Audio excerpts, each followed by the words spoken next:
scorching sun for one half of the year, for the other biting frost. Mongolia is a land of extremes. With such a hostile climate, its wealth of wildlife comes as a surprise. Over time, humans and animals have learned to cope with harsh conditions.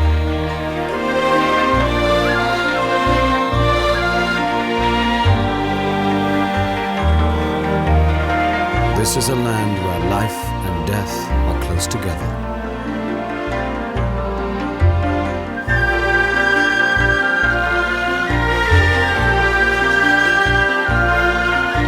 Both hunters and their prey have found astonishing survival strategies.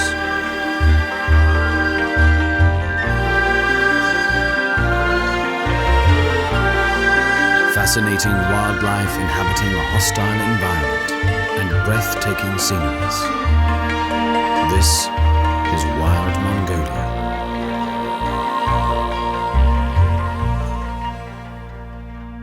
Mongolia is the dead center of the Asian continent, and it is wedged between two worlds, the icy, wide-open spaces of Siberia and the hot and arid Gobi Desert. Between these two extremes, Mongolia's diversity unfolds. The country's north is traversed by mighty rivers flowing into Lake Baikal and the Sea of Japan. In the south, the Gobi Desert. Huge sand dunes dominate the scene. Under Mongolia's ever-blue eastern sky, grassland seems to spread into infinity. And in the northwest, the summits of the Altai Range rise to an altitude of more than 4,000 meters. The locals call these peaks the Golden Mountains. Winter has not yet released its icy grip. Temperatures of minus 40 degrees centigrade are common here, and violent winds are almost permanent.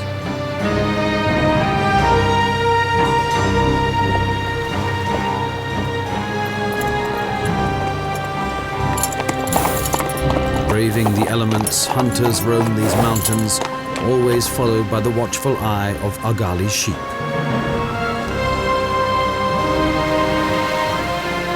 But the Agali need not fear these men. They are Kazakh falconers hunting with golden eagles, and they are not after sheep.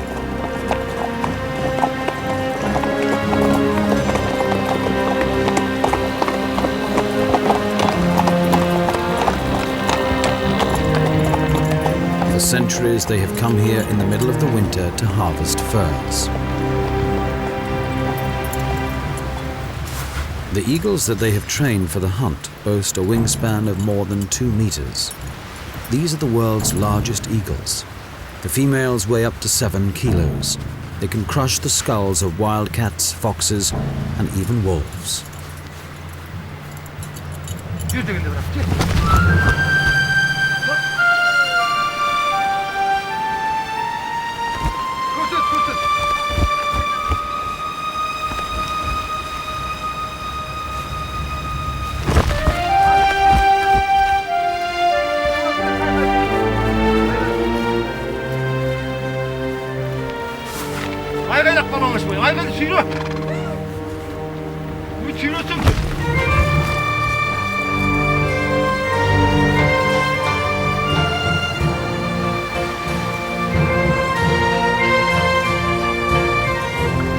A golden eagle will not attack a healthy adult Agali sheep, yet cautiously the herd moves away.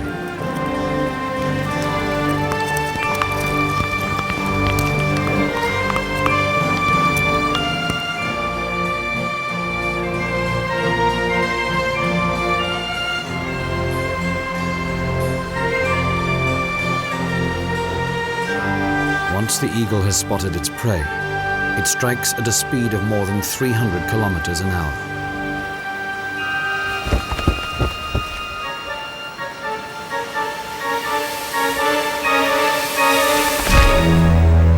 This time it's not a fox, but a dead hare.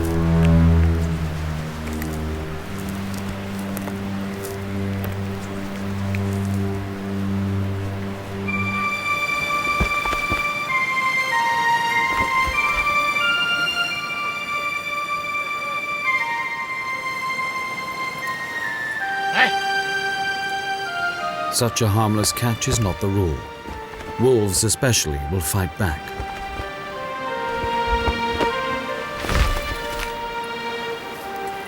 The falconers reward their birds for their dangerous service. After 7 or 8 years, about 1/2 of their lives, the birds are set free. From that day on, they have to fend for themselves.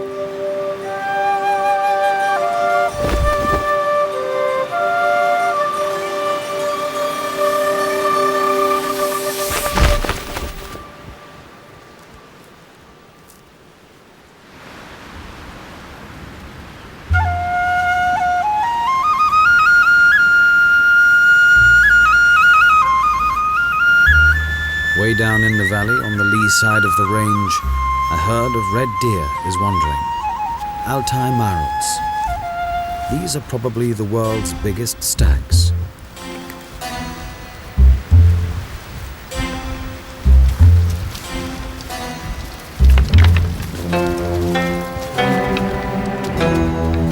Some 120,000 years ago, the ancestors of these animals crossed the land bridge, which at that time connected Alaska and Siberia.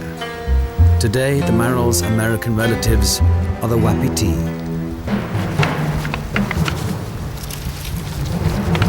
The young males constantly test each other's strength.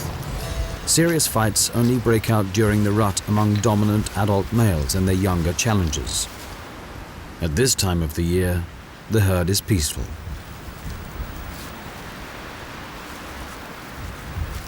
The woodlands flanking the Altai range are home to one of Mongolia's strangest animals. It's remotely related to the maral deer and mingles with them in peaceful harmony. The animal looks like a roe deer, with its front legs grown too short. Like a hare, it sleeps in a hollow in the ground. Startled, it will flee, hopping like a kangaroo.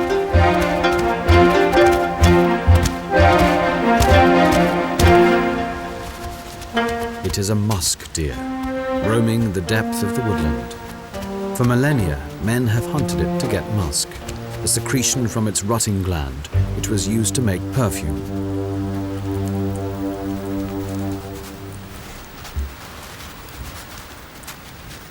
The males can be recognized by their tusks that are up to 7 centimeters long. In rival fights during the rut, these weapons can cut deep wounds. Musk deer do not use these tusks to defend themselves against predators. They prefer to flee at the slightest disturbance. While the musk deer seek the safety of the woods, the marals seek out the last spot of the setting winter sun.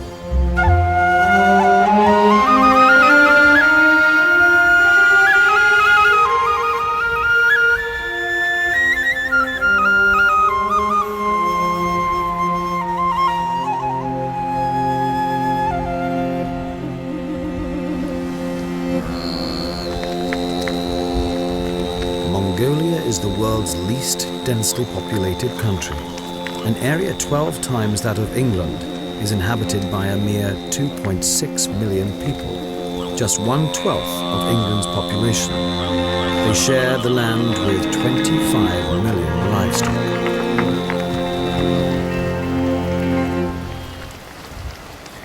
Here, near the Chinese and Russian borders, the rhythm of nomadic life is only defined by the seasons and the weather.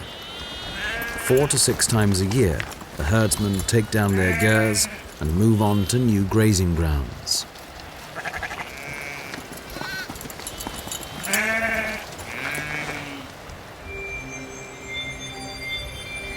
Finding water is no problem for the animals. They quench their thirst with snow. But humans need to get water from the ice of frozen rivers.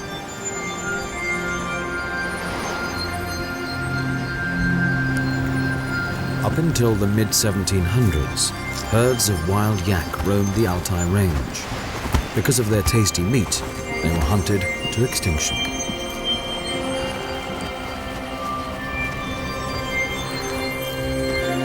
This is where members of Mongolia's largest ethnic minority, the Kazakhs, have set up their winter camps.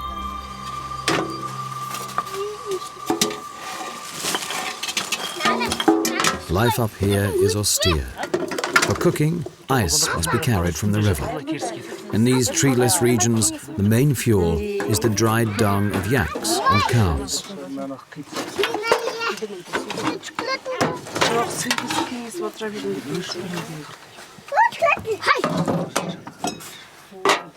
The nomads' hospitality is proverbial. They share the little they have with their guests, not only with relatives or friends, but also with total strangers. Salted tea with milk and yak butter is served with a generous meal.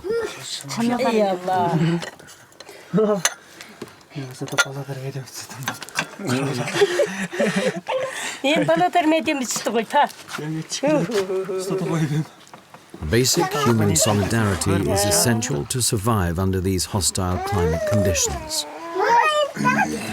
Few strangers find their way into these remote regions of Mongolia during the winter months. Roads are often impassable for days on end. The nomads live on meat from their herds and from preserved milk products they have laid up during the summer. In the long nights when storms rattle the winter camps, there is ample time for weaving. These colorful textiles are very popular in Mongolia.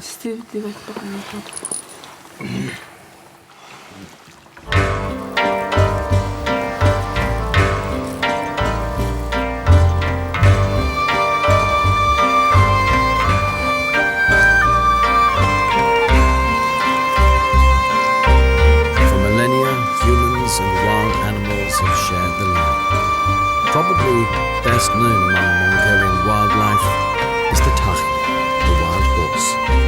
In the 1960s, the last wild herds were destroyed. But now, more than 300 tahis roam the steppes of Central Asia. Magpies like to ride on them and use them as watchtowers.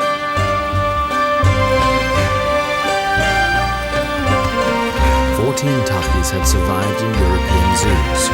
Although various generations of these animals had lived in a much milder climate, the tahis have again adapted to the rough conditions of Mongolia.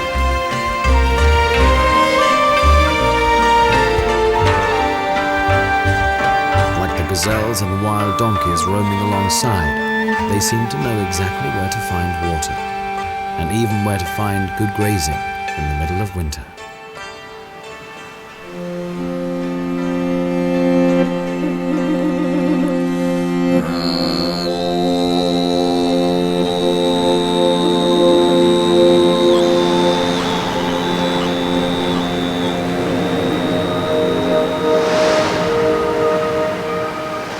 Spring has come. Violent storms sweep across the plains.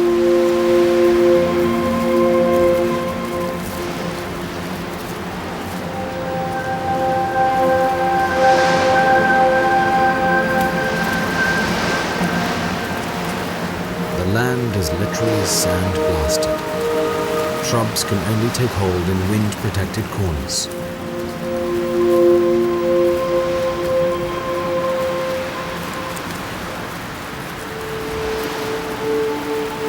The storm pulls at wild almond and juniper bushes. These offer protection to flowers like anemones.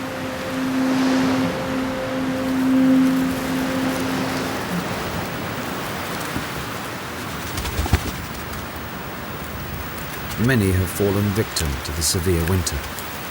Magpies and other scavengers are busy cleaning up their remains.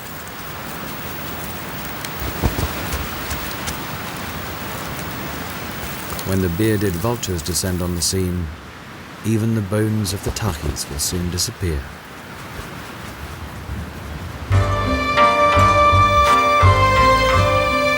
The other wild horses have come through the winter very well.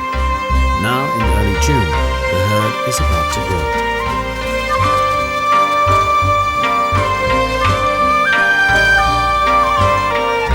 The tahis may be the steppe's most conspicuous animals, but the real masters of the grassland are the mammals. By digging tunnels, they loosen up the soil. Their deserted burrows offer shelter to other animals. They supply ample food for foxes and birds of prey. But there's a threat.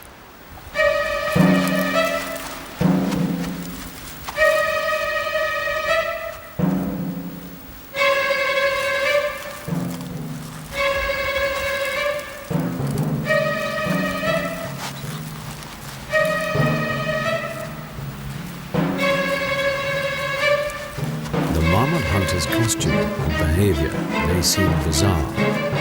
To mammals, it appears irresistible.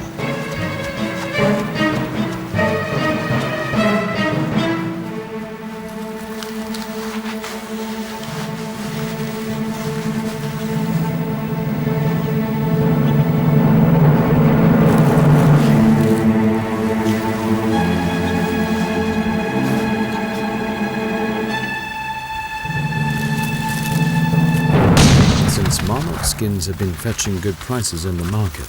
Entire regions have been depopulated.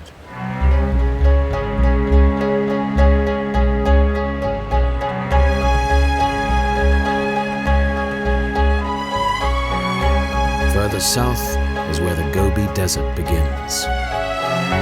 Massive sand dunes tower over the plains. Driven by a constant northwesterly sand has accumulated to heights of more than 200 meters. The sand beneath the camel's hooves comes from rivers and lakes that have long been dried out.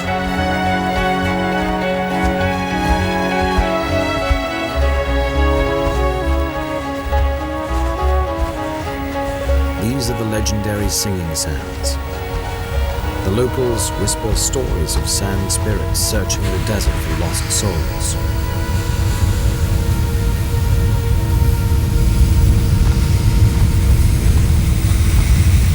Singing sands do exist, but the sinister sound is not produced by ghosts. It's sand masses gliding down the dunes that sound like voices.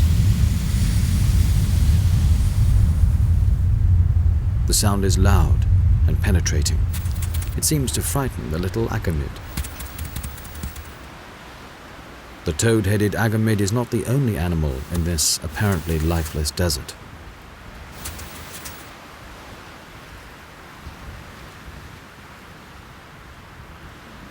A bush cricket nibbles at the solitary little plant that has taken hold in the sand. But then it takes off in search of a more tempting meal.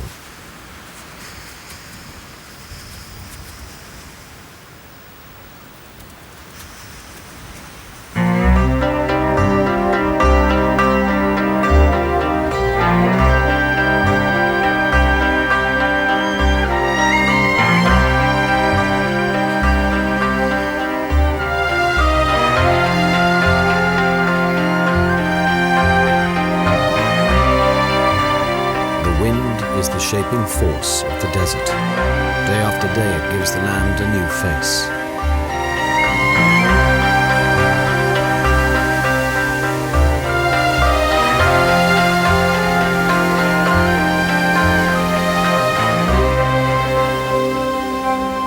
At the foot of a huge dune, the sand is also in motion, but it's not the wind moving it.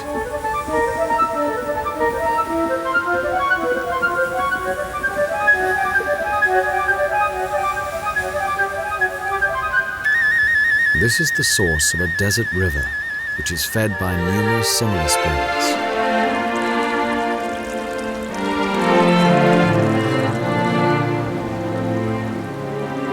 Soon the rivulet grows into a small river flowing along the base of the dunes for a few kilometers. It turns the area into a small oasis, but then a little distance downstream it again disappears in the sands. Nomads come here to water their livestock and to graze.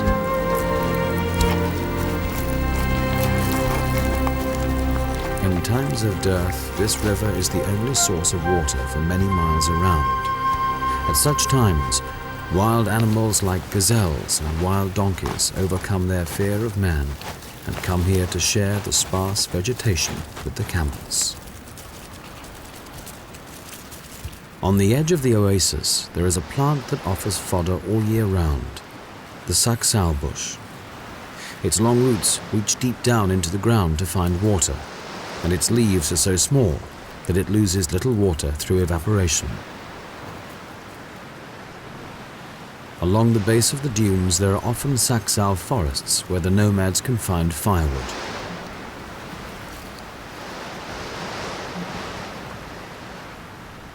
Seeking cover under these bushes, the Agamid hunts for food.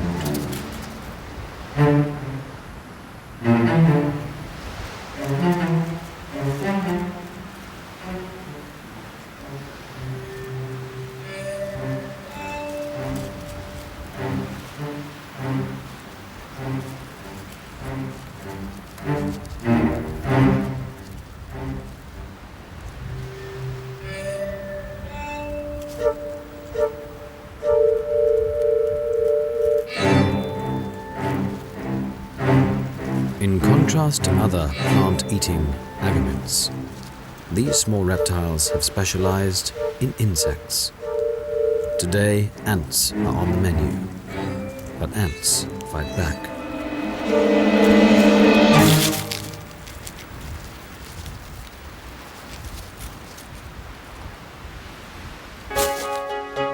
The Gobi is not a pure sand desert, just the opposite in fact. Only 3% of its area is covered by dunes. The rest is a monotonous, arid steppe. These equally hot semi-deserts are roamed by Mongolian wild donkeys, or chikitais. In recent years, their numbers have dwindled. Nomads regard them as grazing competitors to their herds and poach them.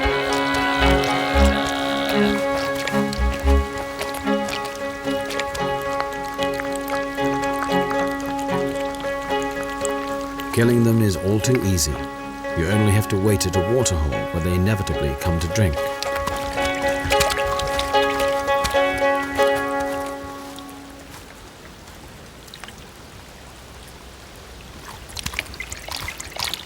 All the other wild Asian members of the donkey family have already been drastically reduced. The chikitai too faces an uncertain future.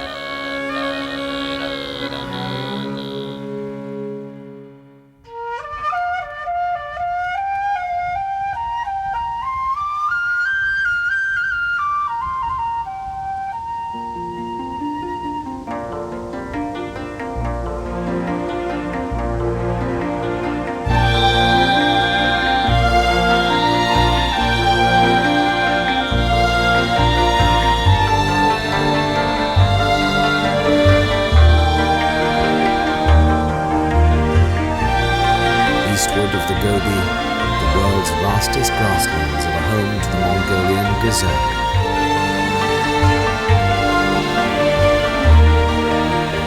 These are the last great herds of Mongolia. In former days, herds of thousands wandered the steppe in winter, but they too were seen as grazing competitors, plus their meat was tender and tasty.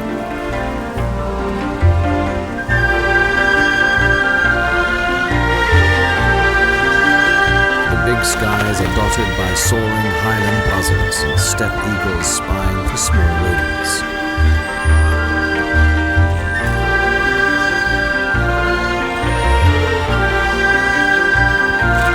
There are no trees anywhere in these plains, not even an elevation of the ground where they could build their nests.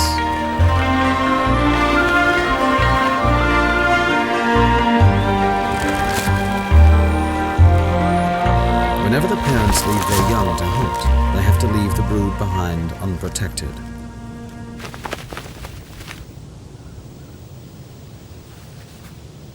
In spring, cranes who have spent the winter further south return to the open grasslands.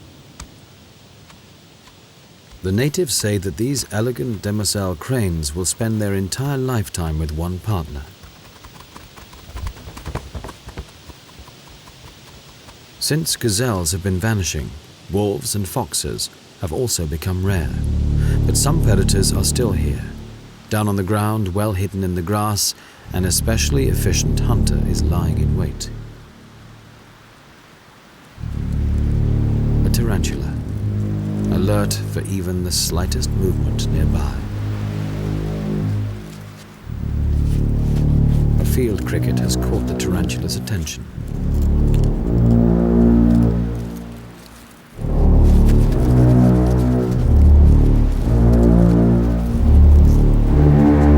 At first, the spider allows the cricket to gain some distance.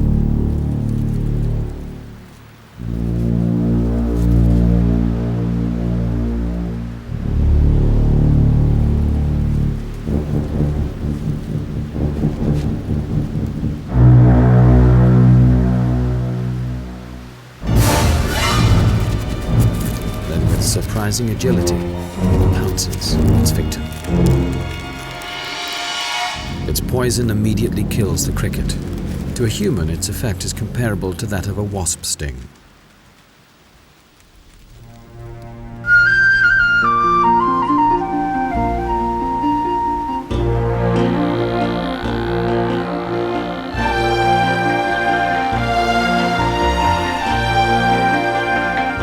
Back in the south, in the mountainous part of Mongolia lies Yulin-An, the valley of the vultures. These are Asia's biggest birds, bearded vultures. With a wingspan of 3 meters, the bearded vulture dominates the sky. These vultures have a curious habit. They bathe in earth which is rich in iron oxide to dye their white feathers red.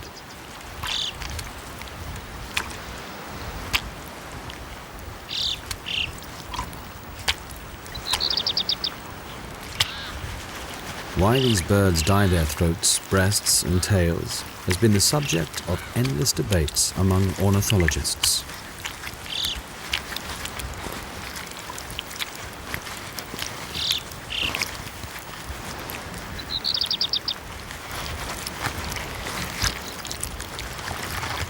Their theories range from regulating body temperature to fighting parasites, to the possibility that females find males who dye their feathers more attractive.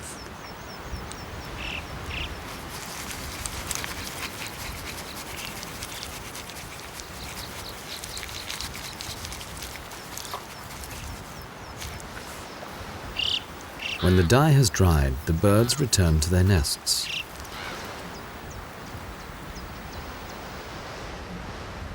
At the same moment, on a sunny slope, Mongolian gerbils are out chasing for food.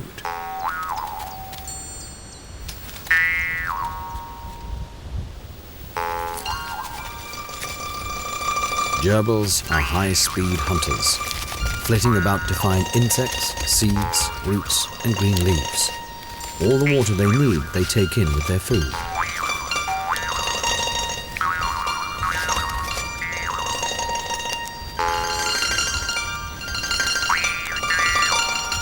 At this time of year, they also gather food and cushioning material to prepare for Mongolia's long winter.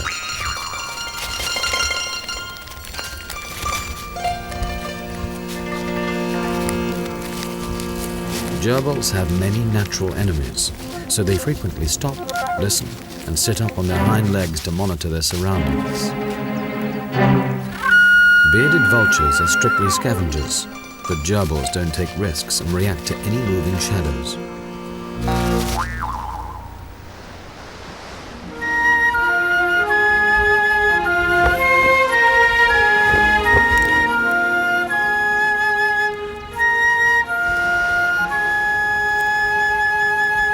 With his feathers freshly dyed, the male visits its partner. The female seems duly impressed.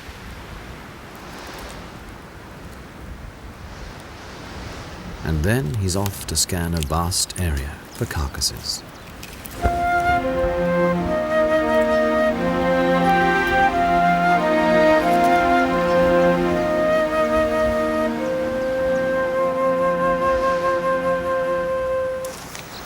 Bearded vultures are usually the last ones of the carcass. It's the skeleton that they're after.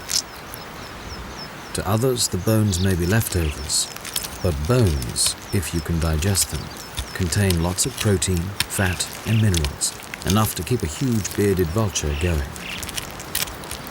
The bearded vulture's stomach produces enormous amounts of hydrochloric acid, enabling it to dissolve even big tachi or ibex bones.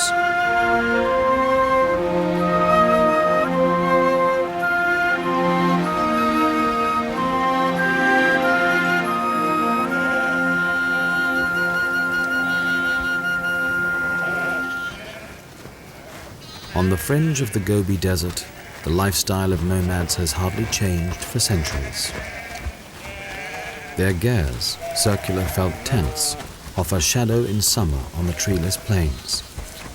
In winter, they give shelter against the icy winds. All the wealth of a nomad family is vested in their livestock. Only goats, sheep and horses and camels can live on the meager pastures of this semi-desert.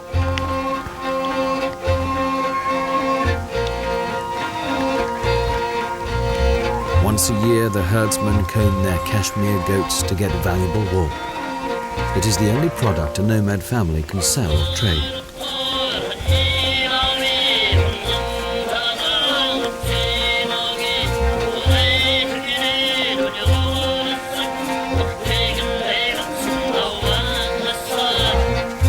The goats are milked daily.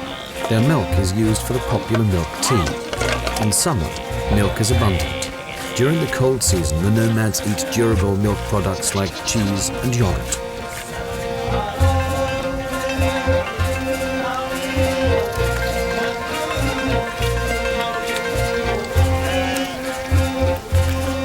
The sheep are kept for the family's own use. For meat, only adult animals are killed, never the lambs.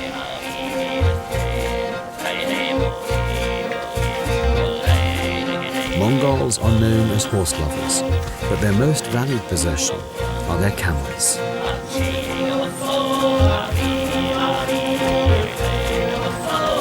Camels used to carry all the belongings of a family from pasture to pasture. Once a camp is set up, the camels are simply set free to graze.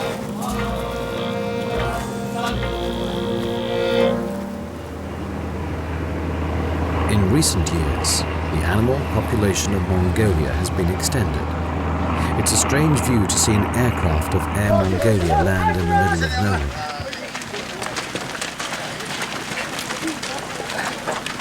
The plane carries valuable cargo.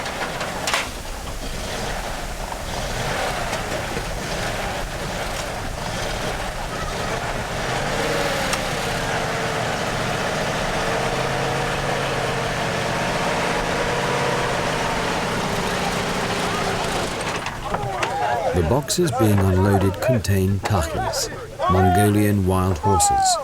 The last 14 individuals of the species who had survived in European zoos have meanwhile multiplied into a population of about 1,400 animals.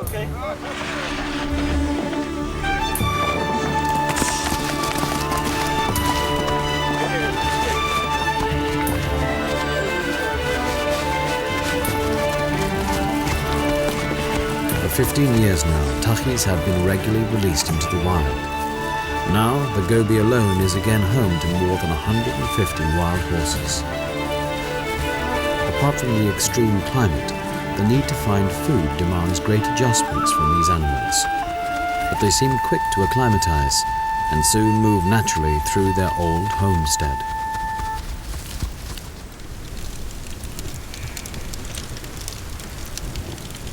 For the nomads, the arrival of the tachis is a cause to celebrate. Mongolian barbecue means goat broiled in its own skin.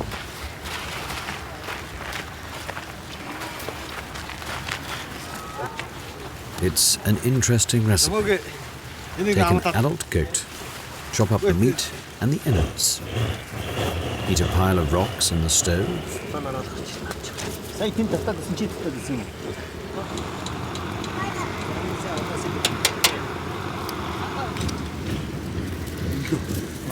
put the heated rocks together with the chopped up meat back into the skin.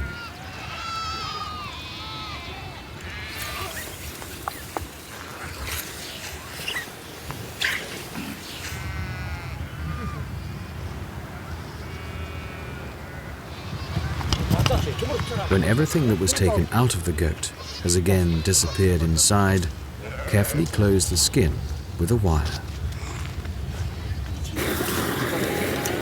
Now take a blowtorch and carefully remove the goat's hair.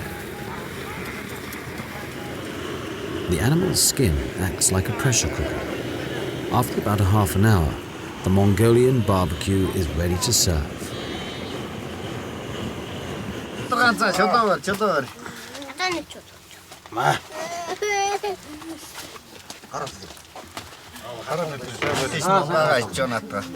Before the meal, the participants have to take the stones repeatedly from one hand into the other.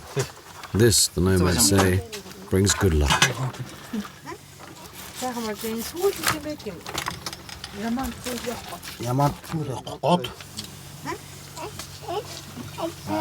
And then it's dinner time.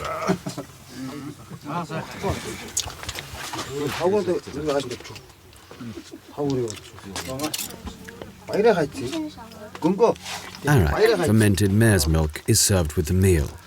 This alcoholic drink tastes like sour milk and has an incredibly invigorating effect. It's a real treat for everyone.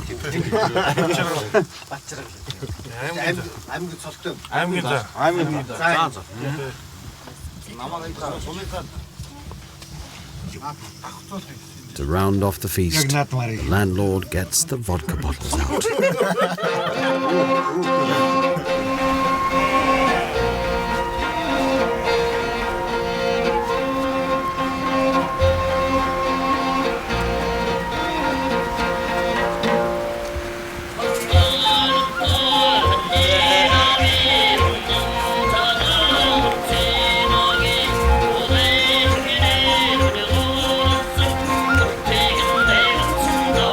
By the river, domestic sheep and goats mingle with especially endearing wild animals, susliks.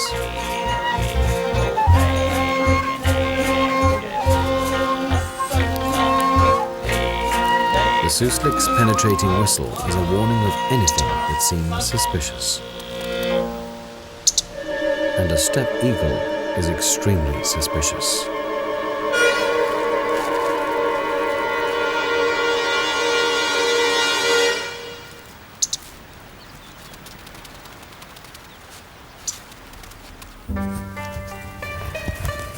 A suslik colony can build a veritable underground city. Their tunnels serve different purposes. This one, at some distance from the burrow, is a type of bunker, offering immediate cover when danger appears. Here, a suslik can wait until the sky is clear again.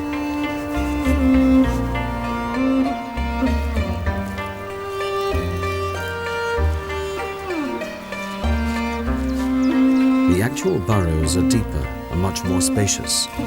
Here, the young are born and the family can hibernate.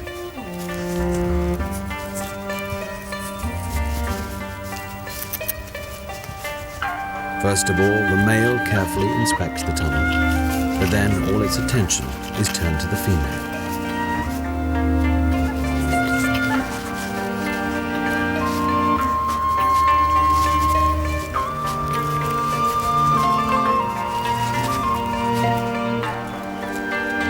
In about 1 month, the pair will have a litter.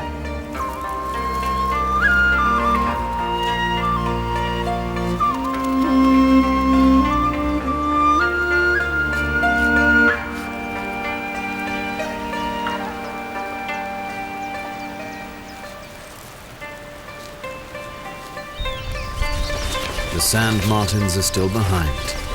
They have only begun to dig fresh nesting tunnels into the river's steep embankment. The martins only have a few summer weeks to raise their offspring. Come autumn, the fledglings have to be fit to follow their parents on the long haul to Africa.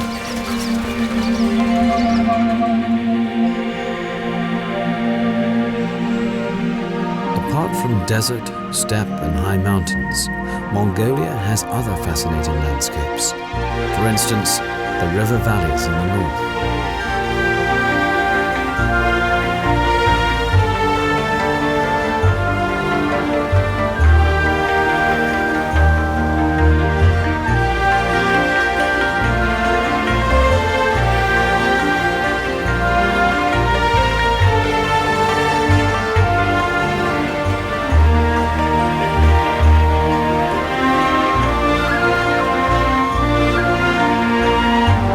This is where many smaller rivers unite into larger ones that will eventually reach Lake Baikal or the Sea of Japan.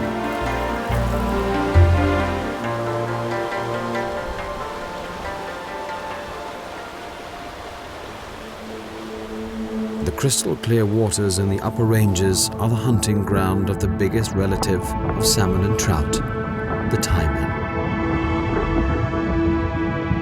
A grayling and several lennox, also relatives of the trout, have been attracted by the taimen's conspicuous behavior.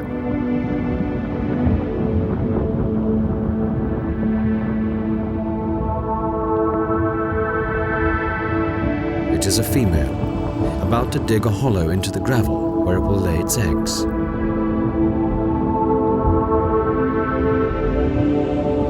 A male approaches, a huge fish. Taimen can grow to the length of 1.5 meters and weigh up to 30 kilos.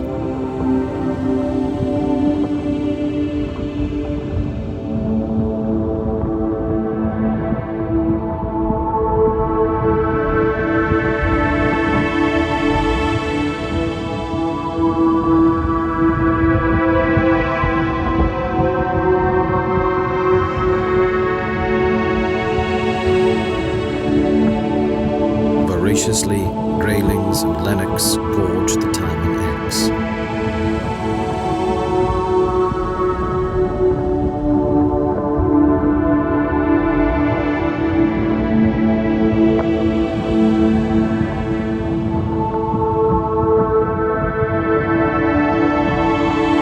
In a way, it seems to serve up justice. Now the lennox may prey on the taimen's offspring, but soon they themselves will fall prey to this huge fish.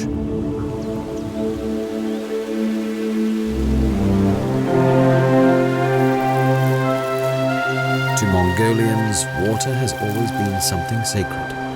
Now, in times of economic upturn, the challenge is to preserve this unique habitat for the future.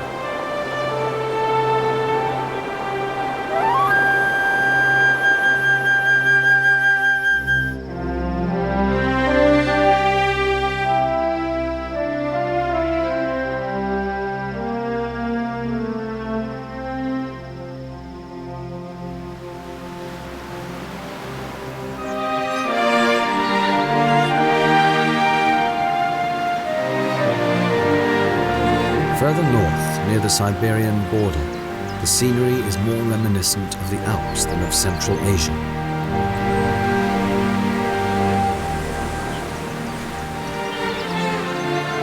White larch forests are interspersed with patches of birch that merge into broadleaf woodlands at lower levels.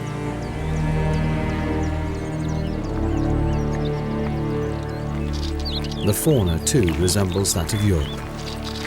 Wild boar may be smaller than the European relatives, but they too are irresistibly attracted to puddles and mudholes.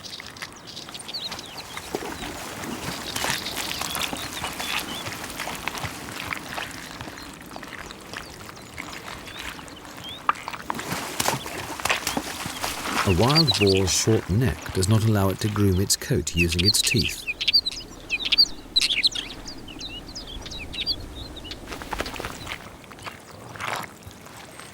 Layers of mud and clay help to keep parasites at bay and to protect the skin against mosquitoes.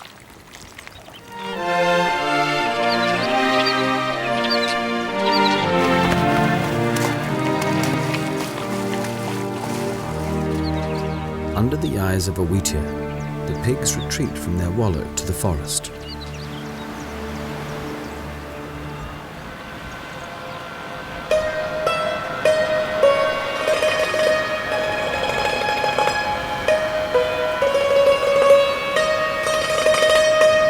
From the densely wooded north, back to the treeless steppe in the heart of Mongolia.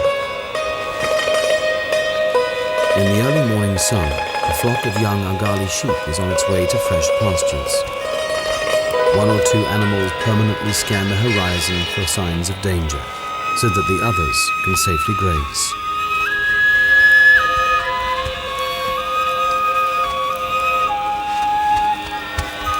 The slightest disturbance sets them off.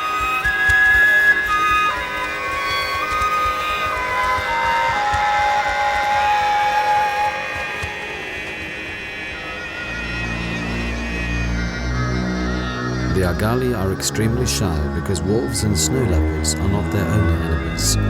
Many animals are killed by poachers.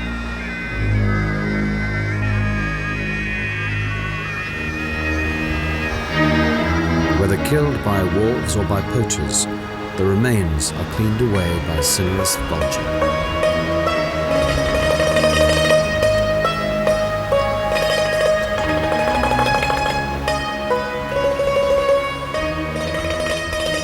For a long time, the people believed that the natural resources of the land under the ever-blue skies were inexhaustible. In recent years, they have learned that wasteful use of resources will leave ugly scars, even in a land as vast as Mongolia. More and more people here demand a way of living that is more in harmony with nature. Not a return to the past, but an ongoing respect for nature, something the nomads have practiced for centuries.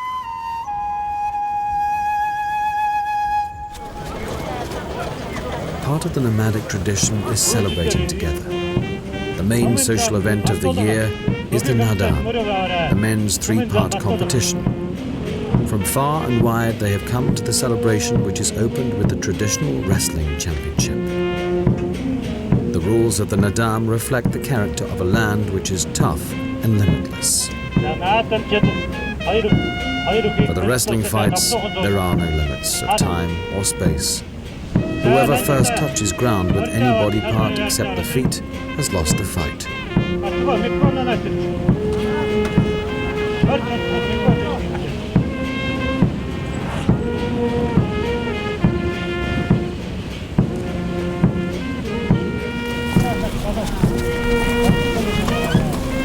For this nation of horsemen, the riding competition marks the climax of the celebration. The horses are ridden by children from 6 to 12.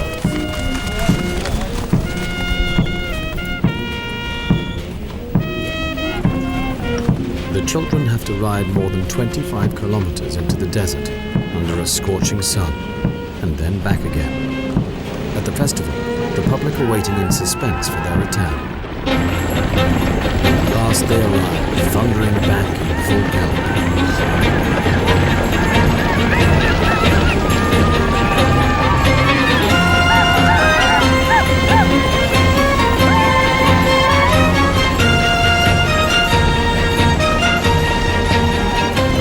Soon after the start, the field of 120 horses, the exact number is unknown, stretches out, and not all who set out will reach the finish line.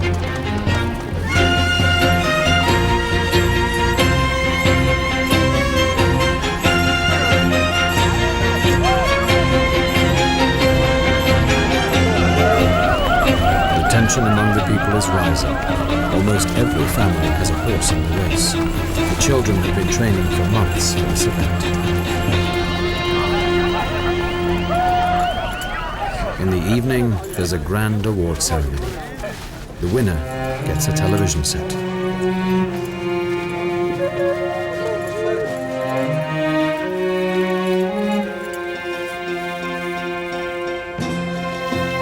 People living like they did centuries ago.